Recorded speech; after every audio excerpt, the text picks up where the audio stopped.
Bismillahirrahmanirrahim. Dr. Praise on the beat. Àlàáfíà. Áńgẹ́lì mi ò ní sùn. Oríwo ya ògùn wa tán. Lọ́la kó bá yà kún Ọlọ́run ọba. Ewé ń jẹ́. Lọ́la kó bá yà kún Ọlọ́run ọba. Ewé ń jẹ́. Ewé á jẹ́. Ewé ń jẹ́. Àwọn olórí bá bọ́ sóhun mi lòjọ́ dìbò. Ewé ń jẹ́. Ewé.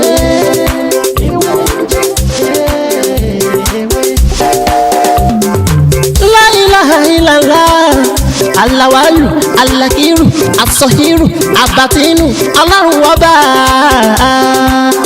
Ìwọ ló pamọ́, ìwọ ló fara jáde. Alárágbá yìí dániyàn, ara tó wù ọ́ dáadáa ló dẹ̀ ń dá. Èyí tó ní káwa máa fẹ́ wé dá ládẹ̀ fi dá. Ìwọ ṣàlóní. Wherever you are watching me today, my name is Dr. Mutiu Olatiboye, also known as Babi Wenje. And if today is your first time here, everything I do here is to share spiritual tip, just like the one I want to share with you right now. And if you find this video very interesting, please don't forget to subscribe to this channel and make sure you turn on the notification bell.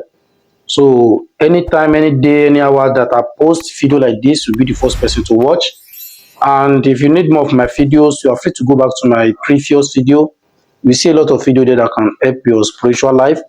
And if you don't understand, please feel free to call me on 070-3742-2552. You message me on WhatsApp 090-5333-2747.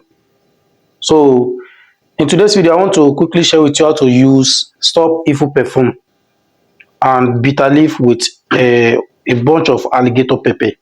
If you always have contact with cobwebs, spider webs, are you with me? And if you believe that something is pressing you down while you are sleeping, you understand. So if you have that kind of problem, there's a thing you can use to wipe it out by the grace of Almighty God. So the first thing you need is Stop Evil Perfume. The second one is a bunch of alligator pepper. And the third one is 16 pieces of bitter leaf. Are you with me? So you are going to empty this Stop Evil Perfume. You need the empty rubber, right? You put this perf in a plastic rubber, just like this. Are you with me? So the first thing you are going to add to this plastic rubber is 16 pieces of this leaf. You add them one by one. Put it in this plastic, 16 pieces. Are you with me? So followed by one bunch of alligator pepper. Are you with me? Do not open the cover. Put it in that plastic. So now turn back the perf on top of the materials. You cover it and you keep it for 7 days. You understand? So after 7 days, you can share this mixture. You can share it with many people. You can share it with your wife. You can share it with your husband. You can share it with your children. You add a little of this in your bathing water in the morning before you go out or in the night before you sleep. By the grace of Almighty God, if you always have contact with cobwebs, after this assignment, you surely share me a good testimony. Or you have a bad dreams that something is pressing you down in your dream. You understand? When you apply this simple instruction, by the grace of Almighty God, you surely share me a good testimony. It's very simple and very, very effective, only if you follow my instruction. So that is how to do it, and that is how to use it. Please, if you really love this video, I mean to like it. And as you like my video, may Almighty God bless you and bless your family. Thank you very much. Ewúro àti lọ́fíńdà tá a mọ̀ sí Stop Evil àti odidi atare kan sọ̀rọ̀ mi ti yé. Tí èèyàn bá máa ń fi ojú kó òwò aláǹtakùn tàbí kinní kan rìn yàn mọ́lẹ̀ nígbà tí èèyàn bá sùn, èèyàn bá ti jí kí nǹkan máa rìn yàn mọ́lẹ̀, ẹ jẹ́ ká lọ ra Stop Evil Perfume. Stop Evil Perfume yìí ẹ jẹ́ ká lọ ra. A lè ra ní ńlá tí ó jẹ́ 500 ml. A lè ra ó ní 250 ml. Sọ̀rọ̀ mi ti yé. So ewé ewúro oníléyìí, I need 16 pieces. 16 pieces. I need it tàbí 9 fọ́kùnrin tàbí 7 fóbìnrin. Sọ̀rọ̀ mi yé. Bá pé gbogbo ilé ló fẹ́ lò, ta fẹ́ pín fáwọn èèyàn láti máa lò. 16 ewé ewúro ní ká lò. wá jẹ́ ká da gbogbo nǹkan tó wà nínú pẹ́fù inú òkè yìí ká dà sínú kọ́ọ̀pù kan bá ti dá sí. Ẹ jẹ́ ká kọ́ fi ewé ewúro 16 yẹn ká fi tẹ́lẹ̀. Ẹ jẹ́ ká ju odidi atare kan sí.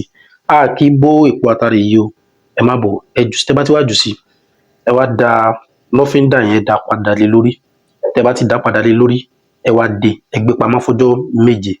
Lẹ́yìn ọjọ́ 7 báwo la ṣe máa lò ó? Ẹ jẹ́ ká máa tọ́ díẹ̀ pẹ̀fún yìí sínú omi tó bá tó wá wẹ̀. Ẹ jẹ́ ká máa tọ́ díẹ̀ sínú omi tó bá tó wá wẹ̀ ká máa fi wẹ̀. A lè wẹ̀ láàárọ̀, a dẹ̀ lè wẹ̀ lálẹ́.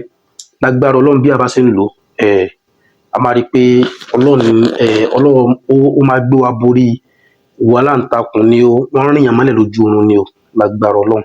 Ẹ wo kò jù bẹ́ẹ̀ lọ, èmi náà lọ́mọ yín àbúrò yín olólùfẹ́ yín Dr. Mutiu Ọlátíbóyè táyé mọ̀ sí oúnjẹ. Tó bá dìgbà mi á tún mú ọ̀rọ̀ mi ìyẹn tó yàtọ̀ sí eléyìí wá.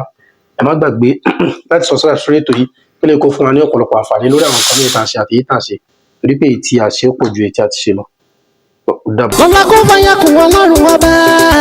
Ewé ń jẹ́. Lọ́la kó bá yà kú Ọlọ́run ọba. Ewé ń jẹ́. Ewé ajẹ́. Ewé ń jẹ́. Àwọn olórin bá bọ́ sóhun mi lọ́jọ́ dìbò. Ewé ń jẹ́. Ewé.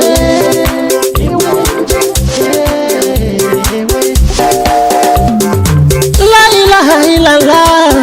Alawalu, alakiru, asọhiru, abatinu, Ọlọ́run ọba. Ìwọ ló pamọ́, ìwọ ló fara jáde. Alárágbá yìí dániyàn, ara tó wù ọ́ dáadáa ló dẹ̀ ń dá. Èyí tó ní káwa máa fẹ́ wé dá ládẹ̀ fi dá. Ìwọ ṣàlò ní kọ́kọ́rọ́ gbogbo ẹ̀mí nìyẹn. Fásikúrò ni wọ́n síkúrò ni wọ́n nínú ìsìnkú. La fi ń ṣe tiwa, ewé jẹ́ òbẹ̀. Èyí tó dá fún wa ládẹ̀ gbójúlé, èyí tó ní ká ló ládẹ̀ ń lò. Ọba ńlá dákun máa jẹ́ ká ṣiṣẹ́, ọba tó rí gbogbo ẹ̀dá ta ò rí. Ìwọ lọ́ba tá ń gbàṣẹ lọ́dọ̀ rẹ̀, à ń bẹ̀ ọ́, à ń bẹ̀ ọ́, à ń bẹ̀ ọ́.